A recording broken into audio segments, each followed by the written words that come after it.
Very good evening. चलो अपन आज एक नया topic and very interesting topic start करने वाले हैं, that is bank reconciliation statement. तो देखो, नाम से क्या समझ में आ रहा है? नाम क्या है? Bank reconciliation statement. Bank reconciliation statement. तो देखो, इस टॉपिक में हमें करना क्या है? तो देखो, हमें एक स्टेटमेंट बनाना है। we have to prepare one statement in which we have to reconcile।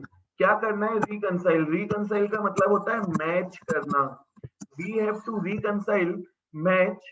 किस चीज को मैच करना है? बैंक बैलेंसेस को। we have to match bank balances. जो भी हमारे बैंक के बैलेंसेस हैं उसको मैच करना है। ठीक है, और उससे रिलेटेड हमें क्या बनाना है? कि स्टेटमेंट। तो बैंक बैलेंसेस कौन से? ध्यान से सुनना। Bank balances as per cash book. देखो, जो भी मेरे ट्रांजेक्शन है मैं रिकॉर्ड करता हूँ अपनी बुक में। तो मैंने एक बुक बनाई है, इसका नाम क्या है? Cash book, in which I will record cash and bank transaction. तो उससे मुझे क्या मिल जाएगा? मेरा कितना पैसा बैंक में डिपॉजिटेड है। सिमिलर वे में बैंक भी एक बिजनेस एंटिटी है, बैंक भी अपनी बुक्स ऑफ अकाउंट्स मेंटेन करती है। तो बैंक में जो भी ट्रांजेक्शन हुआ है मेरा बैंक के साथ, उन्होंने क्या किया होगा? अपनी बुक में रिकॉर्ड किया होगा। एंड बैंक ने अपनी बुक में मेरा एक अकाउंट बनाया होगा। ठीक है, जिससे मुझे क्या पता चलेगा? मेरा कितना पैसा बैंक में डिपॉजिटेड है। तो उसको अपन क्या बोलते हैं? पासबुक या बैंक स्टेटमेंट। उसको अपन क्या बोलेंगे? पासबुक या बैंक स्टेटमेंट। तो ध्यान देना, बैंक ने अपनी बुक में कस्टमर का अकाउंट बनाया। बैंक ने बैंक की बुक में कस्टमर्स के अकाउंट को मेंटेन किया, जिसमें क्या रिकॉर्डेड है? All the transactions with bank and that particular transaction. तो उसको अपन क्या बोलते हैं? पासबुक या बैंक स्टेटमेंट। तो देखो, दोनों बुक क्या शो करती है? कि हमारा कितना पैसा बैंक में डिपॉजिटेड है। दोनों बुक यही चीज शो करती है कि मेरा कितना पैसा बैंक में डिपॉजिटेड है। बस डिफरेंस ये है, कैश बुक कौन बनाता है? Cash book is prepared by firm. Cash book is prepared by firm. Prepared by firm मतलब बिजनेस बनाता है। Passbook is prepared by bank. Passbook कौन बनाता है? बैंक बनाता है। ठीक है, passbook is prepared by bank. दोनों बुक क्या शो करती है? कि हमारा कितना पैसा बैंक में डिपॉजिटेड है, चाहे वो पासबुक हो या कैश बुक हो। कैश बुक क्या बता रही है? कैश का बैलेंस बताती है, साथ साथ में बैंक का भी बैलेंस बताती है कि मेरा कितना पैसा बैंक में डिपॉजिटेड है। सिमिलर वे में हमने क्या किया? बैंक से बैंक स्टेटमेंट मंगवाया या पासबुक मंगवाई। पासबुक में क्या रिकॉर्डेड होगा? कि मेरा कितना पैसा बैंक में डिपॉजिटेड है। तो अगर मैं किसी पर्टिकुलर डेट पे दोनों बुक का बैलेंस मैच करूं, दोनों बुक का बैलेंस देखूं, तो दोनों बुक का बैलेंस क्या दिखना चाहिए? सेम दिखना चाहिए। क्यों? क्योंकि कैश बुक भी क्या बता रही है? कि मेरा कितना पैसा बैंक में डिपॉजिटेड है। पासबुक भी क्या बता रहा है? कि मेरा कितना पैसा बैंक में डिपॉजिटेड है। बस डिफरेंस क्या है? कि एक मैंने खुद बनाया है और एक बैंक ने बनाया है। ठीक है, तो दोनों बुक क्या शो कर रही है? कि हाउ मच अमाउंट या हमारा कितना बैलेंस बैंक में डिपॉजिटेड है। ठीक है, तो ऑन एनी पर्टिकुलर डेट दोनों बुक का बैलेंस क्या दिखना चाहिए? सेम। बट समटाइम्स दोनों बुक का जो बैलेंस है वो सेम नहीं दिखता है। ठीक है, कुछ कुछ ऐसे ट्रांजेक्शंस हैं बिकॉज ऑफ विच दोनों बुक का एक डेट पे शायद बैलेंस सेम ना दिखे। तो व्हाट आर द रीजन? ध्यान से सुनना। What are the reason of difference in balances as per cash book and passbook. तो व्हाट आर द रीजन जिसके कारण कैश बुक एंड पासबुक के बैलेंसेस में डिफरेंस हो सकता है एज ऑन पर्टिकुलर डेट? क्योंकि दोनों बुक क्या शो कर रहे हैं? कि हमारा कितना पैसा बैंक में डिपॉजिटेड है। It means on any day balance as per cash book and balance as per passbook should be same. अगर सेम नहीं है तो what are the reasons because of which there can be some differences. तो ध्यान से सुनना, तीन type के डिफरेंसेस हो सकते हैं। पहला है timing difference. First is your timing difference. Timing difference में क्या क्या आएगा? ध्यान से सुनना। टाइमिंग डिफरेंस में पहली चीज क्या आ सकती है? Cheque deposited but cheque deposited but not collected by bank, check deposited but not collected credited by bank. इसका मतलब मैंने चेक बैंक में डिपॉजिट कर दिया, मैंने एक चेक बैंक में डिपॉजिट कर दिया, तो तुरंत वो ट्रांजेक्शन में कहां रिकॉर्ड करूंगा? कैश बुक में। कैश बुक में मैं बैंक का बैलेंस बढ़ा दूंगा, ठीक है। मैंने कैश बुक में बैंक का बैलेंस बढ़ा दिया, क्या सेम डे या सेम टाइम पे मेरे अकाउंट में पैसा आया? नहीं, बैंक में मैंने वो भी चेक भेजा, बैंक उसको क्लियरिंग हाउस में भेजेगी, फिर क्लियरिंग हाउस से कस्टमर के अकाउंट से पैसे डिडक्ट होके मेरे अकाउंट में आएगा। तो इस प्रोसेस में जनरली 2-3-4 दिन लग जाते हैं, ठीक है। तो मैंने क्या किया, बैंक में चेक डिपॉजिट किया, तुरंत अपनी बुक में रिकॉर्ड कर लिया, तो मैंने कैश बुक का बैलेंस तो बढ़ा दिया, कैश बुक में अपना बैंक का बैलेंस तो बढ़ा दिया, बट बैंक में एंट्री तभी होगी जब मेरे अकाउंट में पैसा आ जाएगा, ठीक है। तो अभी सपोज मेरे अकाउंट में पैसा आया ही नहीं, तो पासबुक में बैंक हमारा बैलेंस इंक्रीज क्यों करेगा?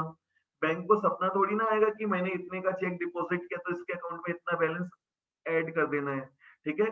तो हमने तो कैश बुक का बैलेंस बढ़ा दिया, पासबुक में अभी तक वो ट्रांजेक्शन रिकॉर्ड नहीं हुआ है, तो मैं क्या किया, मैंने बैंक का स्टेटमेंट मंगवाया, कैश बुक का बैलेंस मैच किया, तो मैं एकदम से शॉक्ड कि दोनों मेरा बैंक में बैलेंस कम क्यों है, मेरे अकाउंट में कुछ घपला हो गया। तो बैंक मैनेजर ने मुझे बुलाया, बोला ऐसा कुछ नहीं है, देखो जाके तुम अपने बैलेंसेस देखो। तो मैंने क्या किया, कैश बुक एंड पासबुक के ट्रांजेक्शन्स को मैच किया, क्योंकि जो ट्रांजेक्शन कैश बुक में रिकॉर्डेड है वो पासबुक में भी होना चाहिए। तो मैंने वहां आइडेंटिफाई किया एक ऐसा चेक है जो मैंने कैश बुक में तो ऐड कर दिया, बट अभी तक वो क्लियर नहीं हुआ, इसके कारण दोनों बुक में क्या दिख रहा है, डिफरेंस। तो वो क्यों, उसको अपन क्या बोलेंगे, टाइमिंग डिफरेंस, ठीक है। मतलब दोनों बुक में जो रिकॉर्ड करने का टाइमिंग है वो डिफरेंस है। वो कैसे, मैं अपनी बुक में कब रिकॉर्ड करूंगा, as soon as transaction has been entered into. Bank अपनी बुक में कब रिकॉर्ड करेगा, जब बैंक के पॉइंट ऑफ व्यू से वो ट्रांजेक्शन हो गया, मींस जब मेरे अकाउंट में पैसा आ जाएगा तब बैंक अपनी बुक में रिकॉर्ड करेगा, ठीक है। तो because of this there arises timing difference. Cheque हमने डिपॉजिट कर दिया, बैंक ने कलेक्ट नहीं किया, या बैंक ने हमारे अकाउंट को क्रेडिट नहीं किया। ध्यान से सुनना, बैंक ने उनकी बुक में हमारे अकाउंट को क्रेडिट नहीं किया, इसका मीनिंग क्या होता है आगे अपन डिस्कस करेंगे। नेक्स्ट देखो क्या है, टाइमिंग डिफरेंस में check issued but not presented for payment. इसका मतलब क्या है, प्रेजेंटेड फॉर पेमेंट, इसका मतलब क्या है, ध्यान से सुनना। मैंने किसी को चेक से पेमेंट किया, जैसे ही मैंने पेमेंट किया तुरंत मैंने कहा रिकॉर्ड कर दिया, अपनी बुक में। मैंने क्या किया, अपनी बुक में पेमेंट किया, कैश बुक में बैंक का बैलेंस कम कर दिया, बट सामने वाले ने वो चेक अभी तक बैंक में प्रेजेंट किया ही नहीं, वो चेक लेके रखा हुआ है, ठीक है। उसने उसको वो चेक क्या करना था, बैंक में डिपॉजिट करना था, उसने अभी तक वो चेक बैंक में डिपॉजिट किया ही नहीं। तो जब तक वो डिपॉजिट नहीं करेगा तब तक मेरे अकाउंट से बैलेंस कम होने वाला नहीं। तो देखो हमने तो कैश बुक में क्या किया, अपना बैलेंस कम कर दिया, बट पासबुक में अभी तक हमारा बैलेंस डिडक्ट नहीं हुआ, क्योंकि सामने वाले ने वो चेक प्रेजेंट किया ही नहीं। तो जिसके कारण कैश बुक में बैलेंस कम दिख रहा है, पासबुक में बैलेंस क्या दिख रहा है, ज्यादा। तो यहाँ पे जो दोनों बुक में डिफरेंस अराइज हुआ है वो क्यों अराइज हुआ है, बिकॉज ऑफ टाइमिंग डिफरेंस। क्यों, क्योंकि मैं तो अपनी बुक में ट्रांजेक्शन को उसी समय रिकॉर्ड करूंगा जैसे ही मेरे पॉइंट ऑफ व्यू से ट्रांजेक्शन हो गया, मैंने पेमेंट किया, मैंने चेक दिया, मेरे अकाउंट से पेमेंट डन, मेरे पॉइंट ऑफ व्यू से पेमेंट हो गया, पेमेंट हो गया, तो मैंने क्या किया, अपनी बुक में कैश, अपनी बुक में बैंक का बैलेंस कम कर दिया। अब सामने वाले ने अभी तक वो चेक बैंक में प्रेजेंट किया ही नहीं, तो मेरे अकाउंट से बैलेंस डिडक्ट हुआ ही नहीं है। तो जब तक बैलेंस डिडक्ट नहीं होगा, बैंक अपनी बुक से मेरा बैलेंस कम करने वाला नहीं है, ठीक है। तो इसके कारण दोनों बुक के बैलेंसेस में क्या आ रहा है, difference, and this difference is because of timing difference, ठीक है। तो टाइमिंग डिफरेंस में दो चीज आ सकता है, cheque deposited not collected credited by bank, and दूसरा क्या है, चेक हमने इशू किया है नॉट प्रेजेंटेड फॉर पेमेंट, ठीक है। Second second reason of difference can be, ध्यान से सुनना, सेकंड क्या हो सकता है, transactions recorded only in one book that is passbook. Transactions recorded only in one book, generally passbook, ठीक है। Transactions recorded only in one book मतलब कुछ ट्रांजेक्शन सिर्फ एक ही बुक में रिकॉर्डेड होता है। जैसे बैंक ने क्या किया, बैंक चार्जेस डिडक्ट किया, तो जैसे ही बैंक ने चार्जेस डिडक्ट किया, क्या वो हमें फोन करके बोलेगा मैंने 30 रुपए चार्ज किए, तुम अपनी बुक में बैलेंस कम कर दो? ठीक है, बैंक ने चार्ज डिडक्ट किया, अकाउंट से बैलेंस कम हो गया, तुरंत वो कहाँ रिकॉर्ड हो गया होगा, बैंक की बुक में, मतलब पासबुक में या बैंक स्टेटमेंट में। मैं वो कब रिकॉर्ड करूंगा, जब मुझे उसका इंफॉर्मेशन मिलेगा, और वो कब मिलेगा, जब मेरे पास बैंक स्टेटमेंट आएगा। तो ये ट्रांजेक्शन सिर्फ अभी कहाँ रिकॉर्डेड है, पासबुक में, कैश बुक में रिकॉर्डेड नहीं है। सिमिलर वे में बैंक ने हमें इंटरेस्ट या तो प्रोवाइड किया है, मतलब हमें इंटरेस्ट दिया है, या हमसे इंटरेस्ट चार्ज किया है। ठीक है, तो इन केसेस में ये ट्रांजेक्शन पासबुक में तो रिकॉर्ड हो गया, पासबुक में रिकॉर्ड हो गया, कैश बुक में रिकॉर्डेड नहीं है। तो अगर कोई ट्रांजेक्शन पासबुक में रिकॉर्ड हो चुका है, कैश बुक में रिकॉर्डेड नहीं है, तो इसका मतलब ऑब्वियस है कि उसमें डिफरेंस आना ही आना है। ठीक है, तो there second reason can be transactions recorded only in one book. ठीक है, जैसे बैंक ने चार्जेस डिडक्ट किया, वो तुरंत कहाँ रिकॉर्ड हो गया, पासबुक में। मैं कब रिकॉर्ड करूंगा, जब मुझे उसके बारे में इंफॉर्मेशन मिलेगा। एंड मुझे इंफॉर्मेशन कैसे मिलेगा, थ्रू बैंक स्टेटमेंट। बैंक ने हमसे चार्जेस डिडक्ट, बैंक ने हमें इंटरेस्ट प्रोवाइड किया या इंटरेस्ट चार्ज किया, तो ट्रांजेक्शन तुरंत कहाँ रिकॉर्ड हो गया, पासबुक में। मैं अपनी बुक में कब रिकॉर्ड करूंगा, when I will get information about it. तो हो सकता है कि फॉर अ टाइमिंग दोनों बुक के जो बैंक के बैलेंसेस है उसमें क्या आ रहा है, difference, because transaction is recorded only in one book. Next देखो क्या दिया है, एरर। एरर मतलब मिस्टेक। मिस्टेक कौन कर सकता है, फर्म भी मिस्टेक कर सकता है और बैंक भी मिस्टेक कर सकता है। फर्म क्या मिस्टेक कर सकता है, मैंने जैसे चेक डिपॉजिट किया, check deposited, omitted to be recorded, omitted to be recorded। मैंने चेक डिपॉजिट किया, मैं उसको रिकॉर्ड करना ही भूल गया। चेक डिपॉजिट किया, मेरे अकाउंट में पैसे आ गए, बैंक में बैलेंस बढ़ गया, पासबुक में रिकॉर्ड हो गया, मैंने कैश बुक में रिकॉर्ड किया ही नहीं। इसके अलावा क्या मिस्टेक हो सकती है कि wrong amount recorded. Wrong amount recorded मतलब मैंने चेक डिपॉजिट किया 5,000 का, और कैश बुक में मैंने बैलेंस बढ़ा दिया 50,000 से। तो क्या बैंक में भी मेरा बैलेंस 50,000 से बढ़ेगा? नहीं, बैंक में मेरा बैलेंस कितने से बढ़ेगा, ओनली 5,000 से। तो बैंक ने हमारा बैलेंस बढ़ाया 5,000 से, हमने कैश बुक में बैलेंस 50,000 से बढ़ा दिया। दोनों बुक के बैलेंसेस सेम दिखने वाला नहीं है, because there has been error by the firm. Similar way में बैंक भी एरर कर सकता है। बैंक क्या एरर कर सकता है, wrongly debited from our account। Debited मतलब ध्यान से सुनना, पासबुक में अगर डेबिट हुआ है मतलब विड्रॉल, पासबुक में अगर डेबिट हुआ है इसका मतलब इट इज विड्रॉल। तो बैंक ने गलती से हमारा बैलेंस डेबिट कर दिया है, wrongly debited by बैंक। ठीक है, गलती से बैंक ने हमारा बैलेंस डिडक्ट कर दिया, किसी पर्सन ने किसी दूसरे पर्सन को पेमेंट किया, तो बैंक ने हमारे अकाउंट से डिडक्ट कर दिया। ठीक है, एंड सिमिलर वे में रॉन्गली क्रेडिटेड बाय बैंक, कई बार बैंक गलती से हमारे अकाउंट का बैलेंस उन्होंने बढ़ा दिया। ठीक है, किसी एक पर्सन ने किसी दूसरे पर्सन को पेमेंट किया था, गलती से उन्होंने रिकॉर्ड करते समय मेरे अकाउंट में बैलेंस इंक्रीज कर दिया। तो this is the errors made by the bank. ठीक है, तो ये 3 एरर्स हैं जिसके कारण हो सकता है किसी पर्टिकुलर डेट पे दोनों बुक का बैलेंस सेम ना दिखे। कौन सी दो book, cash book and passbook. Cash book and passbook, cash book which is prepared by firm, passbook which is prepared by bank. ठीक है, कैश बुक और पासबुक दोनों क्या शो करता है कि हमारा कितना पैसा बैंक में डिपॉजिटेड है। तो ऑन एनी पर्टिकुलर डेट दोनों बुक का बैलेंस क्या दिखना चाहिए, सेम। तो ये 3 रीजंस हैं बिकॉज ऑफ विच हो सकता है किसी पर्टिकुलर डेट पे दोनों बुक का बैलेंस सेम ना दिखे। तो first reason is timing difference, second is transaction recorded only in one book, third is errors. Errors can be made by firm, errors can be made by bank. ठीक है, तो हमें करना क्या है इस टॉपिक में, तो हमें क्या करना है, एक स्टेटमेंट बनाना है जिसका नाम क्या है, बैंक रिकंसिलिएशन स्टेटमेंट। ठीक है, तो इस स्टेटमेंट में हमें कोई भी एक बुक के बैलेंस से स्टार्ट करना है, आइदर कैश बुक बैलेंस और पासबुक बैलेंस। तो हमें कोई एक बुक का बैलेंस दिया होगा। ठीक है, जैसे सपोज हमें दिया है balance as per cash book, ठीक है, या बैलेंस एज पर पासबुक, कोई भी एक बुक के बैलेंस से स्टार्ट करना है, कैश बुक या पासबुक। जिन रीजंस के कारण दोनों बुक में डिफरेंस आ रहा है, जिन रीजंस के कारण दोनों बुक में क्या आ रहा है डिफरेंस, तो हमें उसका क्या करना है adjustment, adjustments for reasons of differences. जिन रीजंस के कारण दोनों बुक में डिफरेंस आ रहा है उनका हमें क्या करना है एडजस्टमेंट, ठीक है। जिन रीजंस के कारण दोनों बुक में क्या आ रहा है डिफरेंस, उसका हमें क्या करना है एडजस्टमेंट। हमें अपने आप क्या मिल जाएगा balance as per second book, balance as per, अगर कैश बुक से स्टार्ट किया तो पासबुक बैलेंस, और पासबुक से स्टार्ट किया तो कैश बुक बैलेंस, ठीक है।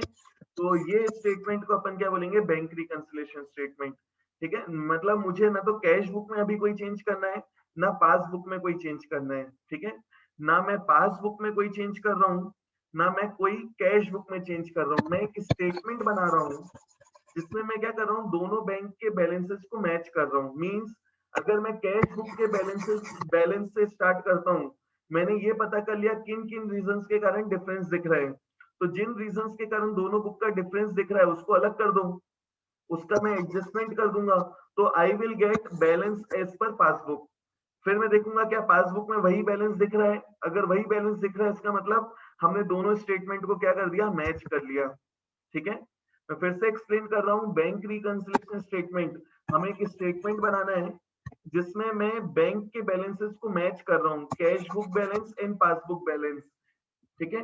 तो कोई भी एक बुक से के बैलेंस से हमें स्टार्ट करना है, कैश बुक बैलेंस या पासबुक बैलेंस जो दिया होगा उससे स्टार्ट करना। अगर दोनों बुक का बैलेंस दिया है तो कोई भी बुक के बैलेंस से स्टार्ट करो, आइदर कैश बुक बैलेंस और passbook balance. Then we have to do adjustments for the reasons of differences, जिन रीजंस के कारण डिफरेंस आ रहा है दोनों बुक में उसका हमें क्या करना है adjustment. We will automatically get the balance as per दूसरी बुक। अगर कैश बुक से स्टार्ट किया है we will get the balance of passbook, passbook से स्टार्ट किया है we will get the balance of cash book, ठीक है। This is your bank reconciliation statement. यहां तक किसी के कोई डाउट्स हैं, you can ask your doubts. एक छोटा सा पॉज लेते हैं। चलो ध्यान देना, आगे बढ़ते हैं। बैंक रिकंसिलिएशन का अपन ने थोड़ा बहुत कंसेप्ट पढ़ लिया है, अब और भी कुछ चीजें बता रहा हूँ ध्यान रखना। जैसे हमें कोई भी एक बुक का बैलेंस दिया होगा, आइदर कैश बुक बैलेंस और पासबुक बैलेंस, हमें कोई भी एक बुक का बैलेंस दिया होगा कैश बुक बैलेंस या passbook balance, we should know कि हमारा कौन सा बैलेंस पॉजिटिव है और कौन सा बैलेंस नेगेटिव है। तो ध्यान देना कैश बुक का जो बैलेंस दिया है that can be, cash book का जो भी बैलेंस दिया है that can be your debit balance और it can be your credit balance. मतलब हमने कैश बुक बनाया, कैश बुक में जो बैंक का बैलेंस है it can be your debit balance और it can be your credit balance, ठीक है। इसके अलावा मैं क्या बोल सकता हूँ, वो बैलेंस हमारा क्या है फेवरेबल बैलेंस, फेवरेबल बैलेंस या अनफेवरेबल बैलेंस, अनफेवरेबल बैलेंस। इसके अलावा मैं क्या बोल सकता हूँ सिर्फ balance as per cash book या overdraft as per cash book, ठीक है। तो जो भी बैलेंस दिया होगा वो हमें तीन तरीकों से लिख के दे सकते हैं, डेबिट क्रेडिट या फेवरेबल अनफेवरेबल या बैलेंस या ओवरड्राफ्ट। तो वी शुड नो कि हमारा वो बैलेंस पॉजिटिव बैलेंस है फर्म के लिए या नेगेटिव बैलेंस है। तो अगर debit balance as per cash book दिया है मतलब फर्म के लिए इट इज पॉजिटिव बैलेंस, अगर debit balance as per cash book दिया है इसका मतलब फर्म के लिए positive balance, favourable balance as per cash book दिया है मतलब फर्म के लिए पॉजिटिव बैलेंस, या सिर्फ balance as per cash book दिया है मतलब फर्म के लिए पॉजिटिव बैलेंस। इन तीन केस में credit balance as per cash book या unfavourable balance as per cash book या overdraft as per cash book, firm के लिए इट इज नेगेटिव बैलेंस। देखो क्रेडिट बैलेंस है, अपन ने सीखा था क्रेडिट बैलेंस किसमें होता है लाइबिलिटीज में या इनकम में। तो बैंक का जो बैलेंस है वो इनकम तो नहीं हो सकता है, मतलब वो लाइबिलिटी है, लाइबिलिटी मतलब नेगेटिव बैलेंस। या अनफेवरेबल बैलेंस है एज पर कैश बुक या ओवरड्राफ्ट है एज पर कैश बुक। तो सबसे पहली चीज है कि हमें मालूम होना चाहिए जो हमें कैश बुक या पासबुक का बैलेंस दिया है वो हमारे लिए पॉजिटिव है या नेगेटिव। और बैलेंस हमें कैसे दिया होगा, debit balance as per cash book या favourable balance as per cash book या सिर्फ balance as per cash book. इसकी जगह क्या हो सकता है credit balance as per cash book, unfavourable balance as per cash book या overdraft as per cash book. तो यू हैव टू आइडेंटिफाई हमारा बैलेंस फर्म के लिए पॉजिटिव है या नेगेटिव। सिमिलर वे में पासबुक का भी बैलेंस दिया होगा, तो हमें आइडेंटिफाई करना है वो बैलेंस फर्म के लिए पॉजिटिव है या नेगेटिव। तो अगर क्रेडिट बैलेंस दिया है as per passbook, credit balance as per passbook दिया है मतलब फर्म के लिए पॉजिटिव। अगर फेवरेबल बैलेंस दिया है as per passbook, favourable balance दिया है एज पर पासबुक मतलब फर्म के लिए पॉजिटिव, और अगर हमें बैलेंस एज पर पासबुक दिया है मतलब फर्म के लिए पॉजिटिव। ठीक है, नेगेटिव कब होगा, इसका जस्ट अपोजिट, मतलब debit balance as per passbook दिया है, इसका मतलब फर्म के लिए वो नेगेटिव बैलेंस है, या unfavourable balance as per passbook दिया है, इसका मतलब फर्म के लिए नेगेटिव बैलेंस है, या हमें ओवरड्राफ्ट दिया है एज पर पासबुक मतलब फर्म के लिए नेगेटिव बैलेंस है। ध्यान से सुनना, बैंक अपनी बुक में कस्टमर का अकाउंट बना रही है। बैंक के लिए कस्टमर क्या है, अगर कस्टमर का पैसा बैंक में डिपॉजिटेड है तो बैंक के लिए लाइबिलिटी, लाइबिलिटी मतलब क्रेडिट बैलेंस।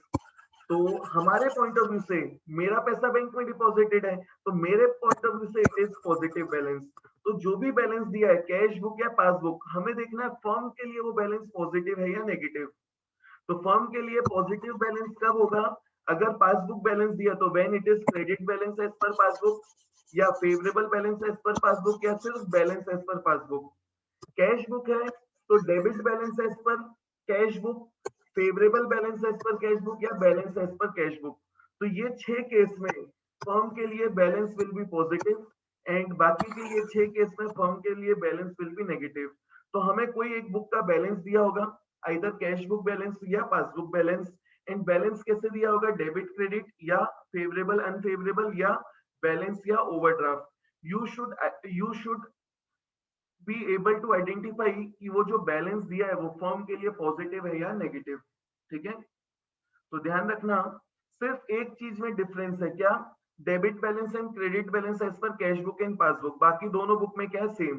देखो, फेवरेबल चाहे वो कैश बुक में हो या पासबुक में हो, फेवरेबल चाहे वो कैश बुक में हो या पासबुक में हो, सॉरी अनफेवरेबल चाहे वो कैश बुक में हो या पासबुक में हो, तो वो फर्म के लिए क्या होता है, नेगेटिव। फेवरेबल चाहे वो कैश बुक बैलेंस हो या पासबुक, फर्म के लिए पॉजिटिव। ओवरड्राफ्ट चाहे वो कैश बुक हो या ओवरड्राफ्ट एज पर पासबुक हो, फर्म के लिए नेगेटिव। डेबिट क्रेडिट में चेंज होगा। एंड याद रखना, अगर याद नहीं रख पा रहे हो तो कैश बुक का तो याद रख सकते हो। कैश बुक में मतलब जो फर्म ने बनाया है, अगर हमारी बुक में डेबिट बैलेंस दिख रहा है, डेबिट बैलेंस किस में दिखता है, एसेट में या लॉस में। तो बैंक का balance can not be your loss, firm bank का balance it can be your only asset. तो अगर डेबिट बैलेंस दिया मतलब एसेट, एसेट मतलब पॉजिटिव। बैंक का बैलेंस क्रेडिट बैलेंस है मतलब लाइबिलिटी, लाइबिलिटी मतलब नेगेटिव बैलेंस, मींस हमने बैंक से एक्स्ट्रा पैसा विड्रॉ किया है, तो हमारे लिए क्या है, ऑब्लिगेशन नेगेटिव बैलेंस। ठीक है, तो ये चीज याद रखना है, ये चाहो तो लिख सकते हो। इसमें किसी को डाउट है तो पूछते चलो। आज के लिए इतना ही, नेक्स्ट क्लास में मैं इसका कंसेप्ट बता दूंगा कि बैंक रिकंसिलिएशन में एडजस्टमेंट कैसे करते हैं।